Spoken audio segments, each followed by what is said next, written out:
Em nome do Pai, do Filho e do Espírito Santo. Amém. A graça e a paz de Deus, nosso Pai, o amor de Jesus, nosso irmão, e a força do Espírito Santo esteja convosco. Queridos irmãos e irmãs, mais uma vez nos reunimos para refletir sobre os nossos profetas. E chegando já à finalização deste caminho, porque agora, na próxima semana, teremos a novena de Natal. Nas próximas semanas, iremos findar esse nosso caminho com o profeta Ezequiel. Um profeta muito significativo para a nossa caminhada de fé. Ouçamos com atenção a palavra de Ezequiel, a palavra de Deus nos revelada por Ezequiel.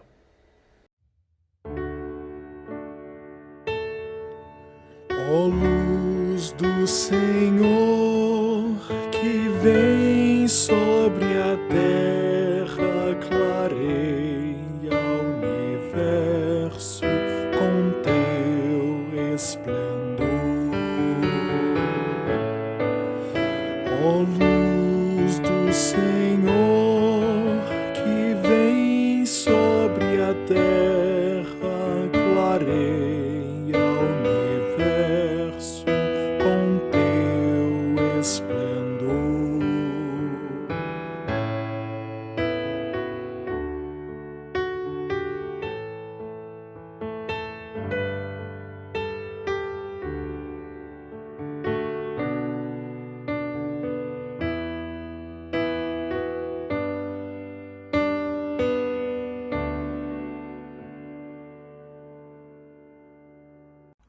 Leitura: Ezequiel, capítulo 37, versículos 1 a 6 e 11 a 14. A mão do Senhor estava sobre mim, e o Senhor me levou em espírito para fora, e me deixou no meio de uma planície repleta de ossos. Fez-me circular no meio dos ossos em todas as direções. Vi que havia muitíssimos ossos sobre a planície e que estavam bem ressequidos. Ele me perguntou: Filho do homem, estes ossos poderão reviver? E eu respondi: Senhor Deus, és tu que sabes.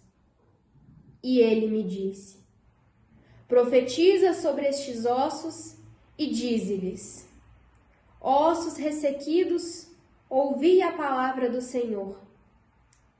Assim diz o Senhor Deus a estes ossos: Vou infundir-vos eu mesmo um espírito, para que revivais. Eu vos darei nervos, farei crescer carne e estenderei por cima a pele. Porei em vós um espírito para que revivais. Então sabereis que eu sou o Senhor. Então ele me disse: Filho do homem, estes ossos são toda a casa de Israel. Eles dizem: Nossos ossos estão secos, nossa esperança acabou, estamos perdidos. Por isso, profetiza e dize-lhes: Assim diz o Senhor Deus: Ó meu povo, vou abrir vossas sepulturas. Eu vos farei sair de vossas sepulturas e vos conduzirei para a terra de Israel. Ó meu povo, quando abrir vossas sepulturas e vos fizer sair delas, sabereis que eu sou o Senhor. Quando incutir em vós o meu espírito para que revivais, quando vos estabelecer em vossa terra, sabereis que eu, o Senhor, digo e faço. Oráculo do Senhor. Palavra do Senhor. Portanto, ouvimos assim um trecho desse grande profeta que muito nos inspira a viver a nossa fé. Quem foi Ezequiel? O nome Ezequiel significa Deus fortaleça. Ele era um sacerdote que foi deportado para a Babilônia, já na primeira leva de deportados para o exílio. por volta do ano de 597. Na primeira deportação, portanto, ele foi conduzido para a Babilônia. O livro que traz seu nome é bastante pobre, vamos dizer assim, tem poucas informações sobre o profeta Ezequiel. Mas nós podemos saber que ele foi casado e ficou viúvo. Isso também é um fato marcante na vida do profeta. Esse profeta sacerdote, então ele era sacerdote, ele é profeta e sacerdote, exerceu sua atividade também antes que Jerusalém caísse nas mãos dos babilônios. Então ele era um sacerdote que de repente se vê um grande profeta. Além de seu sacerdócio, é um grande profeta. O exílio começou então com a destruição de Jerusalém por Nabucodonosor, por volta de 586. Então ele foi deportado, estava junto aos deportados às margens do rio Cobar. A gente vai ver no capítulo 24, no versículo 16 seguintes, que ele era casado. E durante a sua atividade profética, como eu disse, ele ficou viúvo. O falecimento de sua esposa e sua viuvez tornaram também gestos proféticos. A atitude dele como um viúvo foi diferente da atitude dos outros, revelando assim um sinal da voz de Deus também nesse fato triste, né, na sua vida, pois perdera a sua amada. O livro de Ezequiel, vamos dizer assim, ele é grande, né? Ele tem 48 capítulos e nós poderíamos dividi-lo em 4 partes. E a primeira parte vai do capítulo 1 ao 24, as palavras do profeta, o que ele diz antes da queda de Jerusalém, que ele começou seu profetismo antes do exílio, então mostrando para o povo o que poderia acontecer, caso não mudassem o caminho. Depois, a segunda parte, o capítulo 25 ao capítulo 32, os oráculos contra todas as nações, contra as nações que estão em guerra, que abandonaram o caminho de Deus. Depois nós temos a terceira parte, que vai do capítulo 33 ao capítulo 39, e vem falar das promessas de Deus depois da queda de Jerusalém. Então, tem esse caminho então de esperança, né, o que vai acontecer depois. E mais ainda a quarta parte, do 40 ao 48, a descrição da futura reconstrução de Jerusalém, do templo e do país. Então o profeta também ele tem essa missão de nutrir na esperança. Essas 2 últimas partes a gente já vai vendo os caminhos de esperança que Ezequiel vai mostrando. Ele não tem tantas inserções como nos livros de Isaías e Jeremias. Ele se conservou praticamente intacto e assim chegou até nós. Todo profeta ele tem no seu profetismo marcas, né, com gestos, com palavras. E Ezequiel não foi um profeta somente de palavras, mas igualmente de gestos, junto aos deportados da Babilônia. Alguns desses gestos proféticos estão escritos no capítulo 3, 4, 5, 12. Né? Um desses gestos que nós podemos ver, isso compete a ele mesmo, a uma mudez forçada. Deus fez Ezequiel emudecer. Isso é um grande gesto, né? Cessar as palavras, esse gesto de ficar mudo, grudando-lhe a língua ao céu da boca, de modo que o silêncio do profeta correspondesse ao terrível silêncio de Deus. Isso está lá no capítulo 3. E todos sabiam ser preferível ter por perto um profeta que incomodasse e denunciasse do que tê-lo calado. Então é muito melhor ter um profeta que diz, que incomoda, do que não dizer nada e pensar assim: Deus silenciou, Deus não mais se importa. O silêncio pode ter várias interpretações, inclusive esta, né? Então Deus não se importa mais conosco. Depois nós temos a dramatização do cerco de Jerusalém, no capítulo 4, do versículo 1 ao 3. Javé lhe ordenou pegar um tijolo e colocá-lo na sua frente e desenhar nele uma cidade.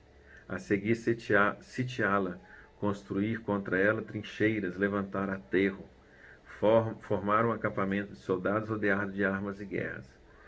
Por entre ele e a cidade sitiada uma panela de ferro, representando a muralha de ferro. Então, assim, fez ali um desenho, uma maquete, né, do que poderia acontecer. Como poderia acontecer, então, essa perspectiva do momento, então, do cerco de Jerusalém. Faz uma dramatização para o povo ver. Não adianta só falar, tem que desenhar, né? Tem que escrever para que se compreenda. E depois fazer as malas dos exilados à luz do sol na presença das pessoas a partir para o exílio. À vista delas, abrir um buraco no muro e passar por ele, quando já tivesse escurecido, e cobrir o rosto para não ver a terra. Então, assim, também é um gesto. E o gesto difícil que nós vimos, que eu já citei, é então, ele foi obrigado a conter as lágrimas no momento em que sua mulher faleceu, e a não lamentar e não fazer luto. Então, assim, a morte de alguém que nós amamos é muito doloroso para nós. Mas diante desse gesto ele ficar firme, é dizendo que coisas mais difíceis, muito mais duras, estão acontecendo. Então, Ezequiel tem também no seu livro as visões, né? Ele tem visões e tem muitos temas importantes que o livro vai nos revelando. A responsabilidade de cada um de nós, que se encontra lá no capítulo 18, né? Os exilados, baseados em afirmações do passado e do presente, eram tentados a responsabilizar os seus antepassados pelo cativeiro que estavam sofrendo. Mas Ezequiel foi enfático. Cada um arca com as consequências das suas opções e das suas atitudes. Então, cada pessoa é responsável pelo bem ou pelo mal. Quem pratica o bem, receberá o bem. Quem pratica o mal receberá. Isso significa que, se faço o bem, sou o primeiro beneficiado. Se pratico o mal, sou o primeiro a ser prejudicado. Então não tem que ficar jogando a culpa nas pessoas pelas consequências dos nossos gestos. São nossos, né? Então a gente tem que olhar e mudar a nossa realidade. Lá no capítulo 34, ele vai falar um tema importante dos pastores e do pastor, né? A ponto de ser abundantemente usado em uma das grandes festas do tempo de Jesus, a festa da dedicação do templo. Então, ele vem falar a função dos pastores, e aqui líderes políticos, né, do Antigo Testamento. E Jesus, lá no Novo Testamento, a gente vai ver, vai fazendo esse paralelo aí, né? Jesus tomou para si a imagem declarando-se o bom pastor. Então, Jesus é o bom pastor. Então, ele fala o que é ser um bom pastor, o que é ser um bom líder, um líder também civil. No exílio babilônico não havia mais monarquia, nem liderança, nem pastores, né? Então ele denuncia fortemente os demandos dos líderes políticos e religiosos do passado, pois encabeçaram a lista dos responsáveis pela ruína do povo. Então é claro que o povo também não foi para o cativeiro assim, por nada. A liderança do povo não soube conduzir, não soube dialogar com os outros povos, não soube fortalecer o seu povo, ficaram pensando somente em si. É mais sentir-se bem do que fazer o bem. E acreditando que só armando, né, com armas de fogo, lá, com estratégias militares, poderiam estar livres do exílio. Mas o profeta vem dizer que não. Primeiro temos que confiar em Deus. E quem confia em Deus age pela paz, luta pelo bem, né? Não fica só falando de violência e de briga o tempo todo. E então o profeta vem fazer essa denúncia. O exílio babilônio mostrou então que os pastores cuidaram de seus interesses. Mostrou o contrário. Os pastores cuidaram de seus próprios interesses, lesando os fracos e oprimindo-os. Eis porque Javé declarou-se contra os pastores e prometeu cuidar pessoalmente do rebanho. Então, Deus promete cuidar Ele mesmo do rebanho, porque o rebanho confiado aos pastores, os pastores não souberam, então, cuidar deste povo. Então, assim, o livro de Ezequiel vai mostrando muitos caminhos e revelando oráculos, profecias a respeito, então, da queda de Jerusalém. Essa queda que foi eminente. E as promessas, né, então, que Deus vai fazendo, então, as suas promessas. Lá naquele momento final, lá pela terceira divisão do livro de Ezequiel, lá pelo capítulo 33, pode ser caracterizado como uma parte das promessas, lá no capítulo 33, pois carrega no capítulo 33 seguintes. No 34, por exemplo, o profeta denuncia os desmandos dos pastores e aponta para a intervenção pessoal de Javé. Então, a esperança, Deus mesmo vai intervir no seu povo. Depois, a ação simbólica do profeta, que anuncia a reunificação dos reinos do norte e do sul, reacendendo as antigas esperanças. Então, os dois reinos, né? O reino do sul de Judá com a Samaria, com o reino lá do norte, vai se unir.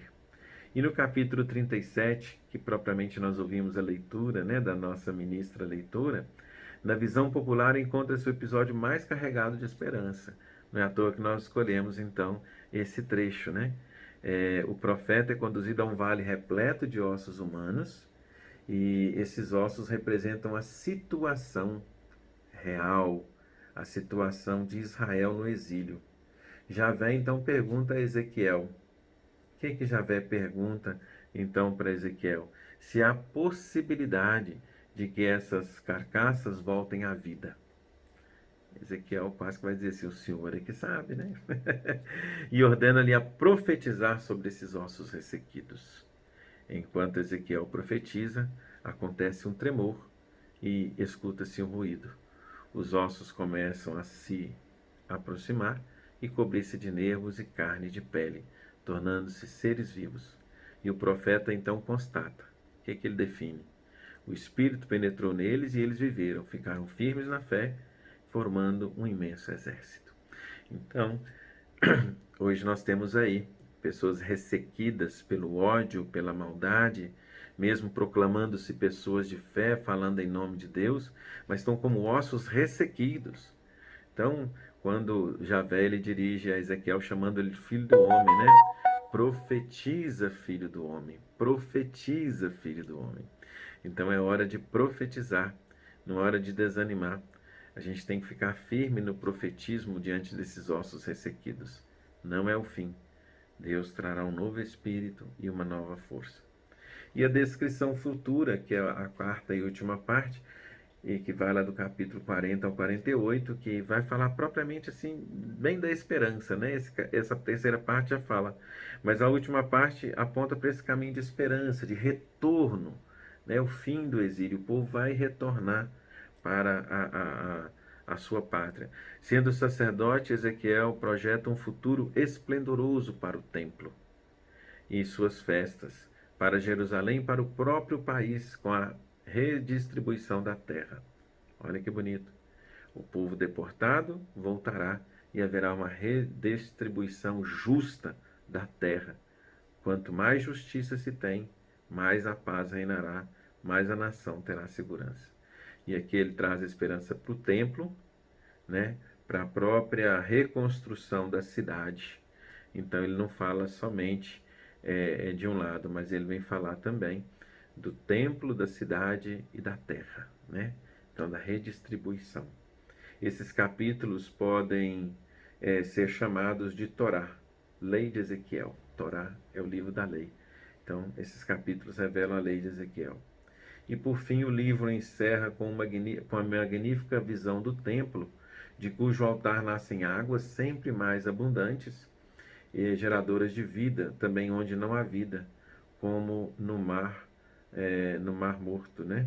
No Mar Morte, desculpe, lá no capítulo 47. Então, desculpe, ele vai trazer então essa nova esperança, essa esperança que vem como a água que jorra do templo, né? Essa água viva que vem e traz nova vida. As últimas palavras de Ezequiel inspiram o final do Apocalipse. Olha que interessante. Como a apresentação da Nova Jerusalém. Refeitos o templo, o país e a capital, Jerusalém recebe o nome Novo Javé está ali. Nós estamos vivendo um tempo de esperança, que é o tempo do advento, um tempo onde nós renovamos a esperança na volta de Jesus. Ele prometeu voltar. E também é um tempo em que nós celebramos a memória da primeira vinda de Jesus. Na próxima semana, com a novena de Natal, intensificamos esse momento da memória da primeira vinda de Jesus, para assim como nessas 2 primeiras semanas, perseverarmos na certeza de que o Senhor está para voltar. Tudo o que Ele prometeu se cumpriu. Aguardamos a sua volta. Agradecemos a todos que participaram conosco neste ano dessa reflexão dos profetas. Se Deus quiser, no próximo ano, retomaremos com toda a fé e esperança. Que Deus retribua de bênçãos e que o próximo ano seja repleto de graças, de proteção e que as esperanças sejam renovadas em nosso coração. Forte abraço, que Deus abençoe, paz e bem.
Oremos. Ó Deus Todo-Poderoso, que nos mandais preparar o caminho do Cristo Senhor, fazei que, confortados pela presença do Divino Médico, nenhuma fraqueza possa abater-nos. Por nosso Senhor Jesus Cristo, vosso Filho, na unidade do Espírito Santo. Amém.